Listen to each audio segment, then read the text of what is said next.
rien d'autre. Évidemment,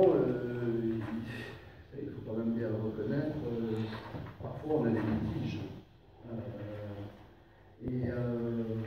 Moi je pense qu'il y a deux types de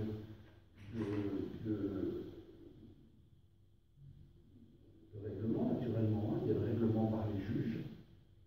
Je vais faire quelque chose de monstrueux. Je vais citer un bâtonnier quand j'étais jeune stagiaire qui m'avait dit, pourtant mon père est juge, la justice est une matière beaucoup trop sérieuse pour être confiée à des magistrats.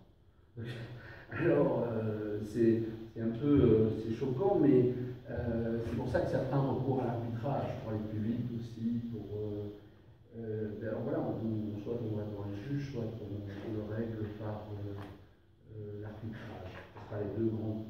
Si on reste dans comment dire, le règlement judiciaire, moi ce que je ferais deux grands chapitres, le droit national et puis le droit étranger. Je prendrai l'exemple d'un cas au Kenya récemment, où l'entreprise luxembourgeoise qu'on a défendue. Pour prendre un exemple très concret, on pourrait prendre la Turquie, la Chine, si vous voulez. On a des expériences dans ces pays-là, quel que soit on n'est pas agi dans tous les pays, mais on a des accords de collaboration avec plus ou moins 90 cabinets dans le monde là-dessus, donc on a une certaine expérience à partager. Et puis alors, il y a des règlements communautaires qui ont tout changé, mais complètement changé. C'est-à-dire que maintenant, les décisions de justice adoptées au Luxembourg sont immédiatement exécutables sans exéquatur en France, ou en Angleterre, ou en Italie. Et ça, c'est vraiment nouveau, c'est cette année en fait. Donc il y a quand même des choses qui ont été adoptées au niveau communautaire pour faciliter un tout petit peu notre vie. J'ai demandé à Maître Oinche de me rejoindre, il plaît au moment où on parle.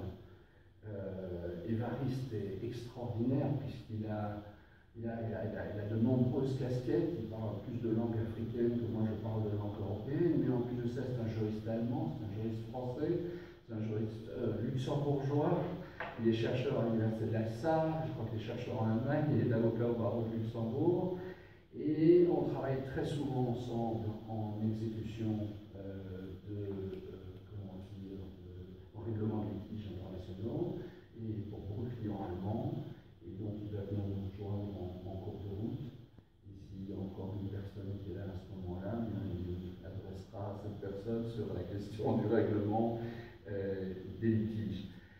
Peut-être pour commencer sur les véhicules juridiques, ce que je vous propose de faire, c'est peut-être puisque vous, madame, vous n'êtes pas particulièrement intéressée, ce que je propose de faire, c'est de faire une introduction de 10 minutes sur ces véhicules juridiques. Puis si vous souhaitez, on reste dedans, si vous ne le souhaitez pas, mais on passe tout simplement au chapitre 2. C'est facile, on est en interaction totale ici. D'abord, pourquoi commencer le droit international des affaires en parlant du véhicule juridique?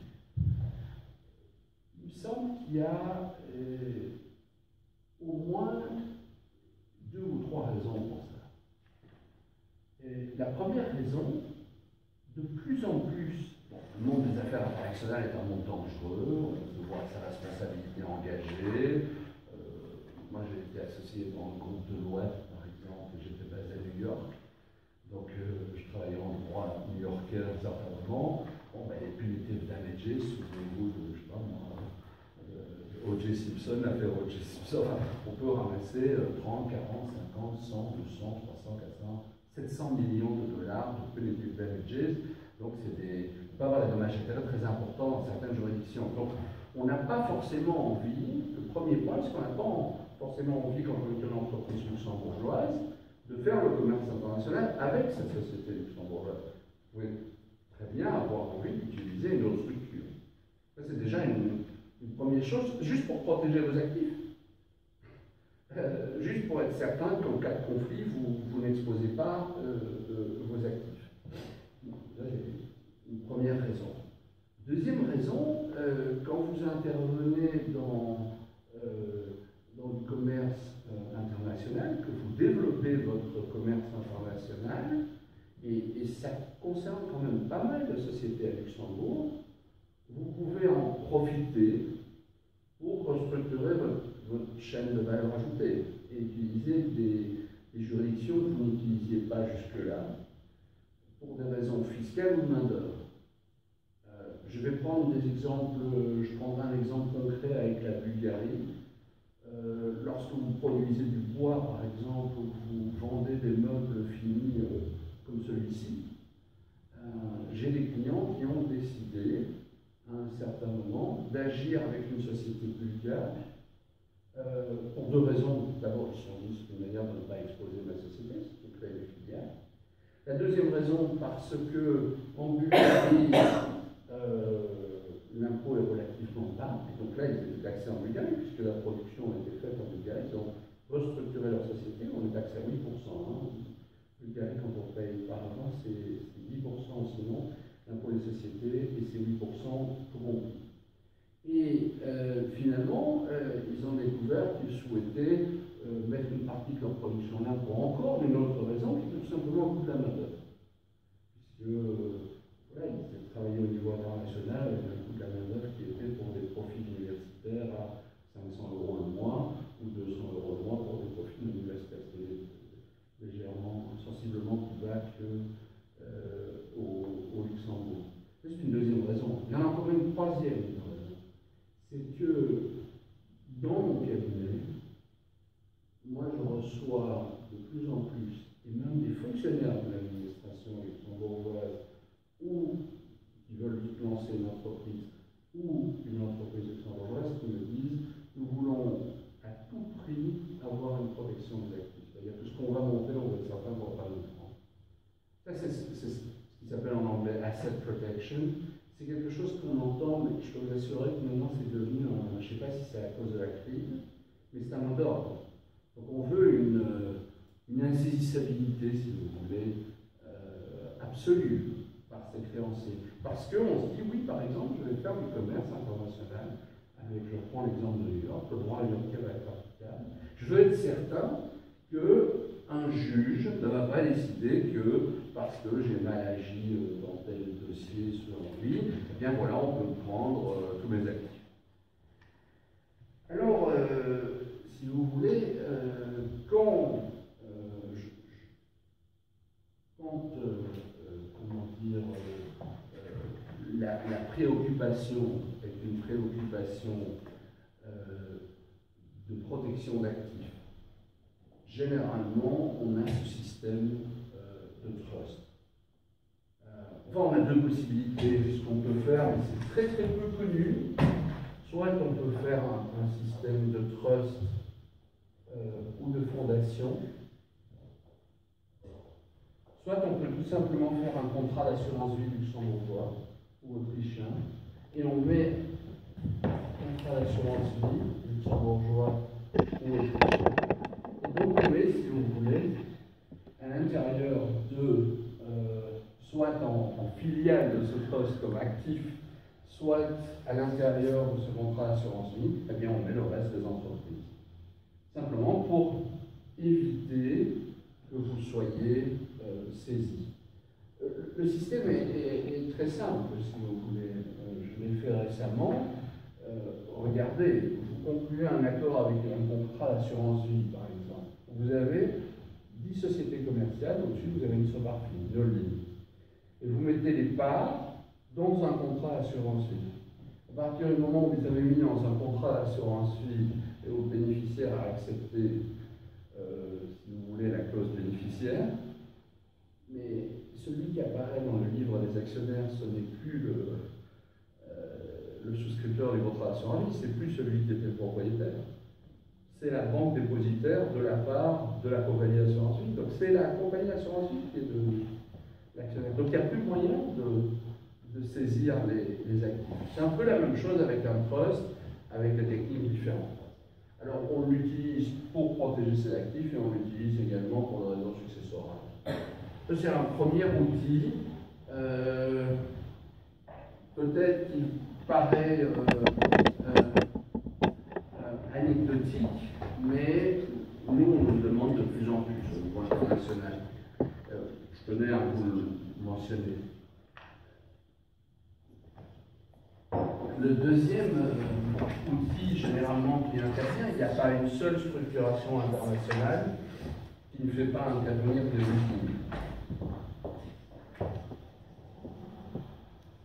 Alors je vous ai fait un tableau qui est complètement illisible, donc je viens vous l'envoyer par email de façon visible parce qu'il est complètement illisible. Moi, quand j'ai regardé ça, je me suis dit, mon Dieu, j'arrive pas à lire un mot. Mais grosso modo, ce que je voulais simplement vous le dire sur les holdings, on a l'habitude à Luxembourg de la SOPARFI, mais ce n'est pas forcément la solution au miracle. La SOPARFI, ça aide essentiellement à se prémunir de deux choses, les dividendes taxés à zéro, et puis d'avoir les plus-values taxées à zéro. Vous avez des autres techniques qu'on connaît moins bien. Vous avez des holdings, par exemple, à Malte, qui ne sont pas forcément criminels, qui sont absolument fabuleux. Vous avez des techniques de holding qui sont utilisées d'ailleurs par les grosses sociétés luxembourgeoises à Hong Kong, par exemple au Singapour, qui ont et chacune a sa spécificité. Donc généralement, on va à la pêche. Ce qu'on a compris maintenant avec l'affaire LuxLeaks, c'est évidemment qu'on a besoin de la substance. Et là, de toute façon, j'en profite juste pour vous le dire, il y a deux grands changements. La première, c'est la substance, et la deuxième, c'est la directive MELFIR. Alors, la substance, je ne comprends pas que ça soit un changement parce qu'on a l'air de découvrir qu'une société doit avoir de la substance. Mais ça a toujours été le cas depuis la nuit des temps. Il n'y a pas fallu une loi ou une directive ou un règlement international, si vous voulez. C'est juste qu'on s'en moque un peu, il faut qu'on soit honnête. Parce que toutes les règles du droit international fiscal sont basées sur cette notion-là. Où est le siège de la société, où sont prises les décisions, si elles sont prises à Paris parce que c'est une SOPARFI domiciliée qui n'a aucune structure, normalement, c'est une société française. C'est juste que maintenant les pays se fâchent un peu parce qu'à mon avis, ils ont vraiment besoin d'argent, alors ils deviennent plus nerveux, mais ça peut aller loin. Hein. Il y a une société, il y a le gouvernement italien qui vient de poursuivre en matière pénale, un très gros cabinet. Bien, des avocats que je connais très bien, des gens fabuleux, entre parenthèses, ils les poursuivent au pénal en disant le raisonnement est très simple. Cette société prenait ses décisions à Milan, donc c'était une société milanaise, donc elle devait déposer ses comptes à Milan. Elle les a déposés à Luxembourg. Ça, je l'ignore parce que ça ne m'intéresse pas. Par contre, elle n'a pas pendant 3 années de suite déposé ses comptes à Milan. Or, ça, c'est criminel en Italie. Donc je les poursuis directement, je les cite devant le tribunal correctionnel. Donc ça devient un petit peu chaud. Et alors, la nouvelle directive, comme on entend un peu tout et n'importe quoi sur le sujet, je voulais juste vous le dire en un mot. Qu'est-ce qui a changé vous avez dû le voir dans Peter Jam quasiment toutes les semaines. C'est quoi cette fameuse nouvelle directive?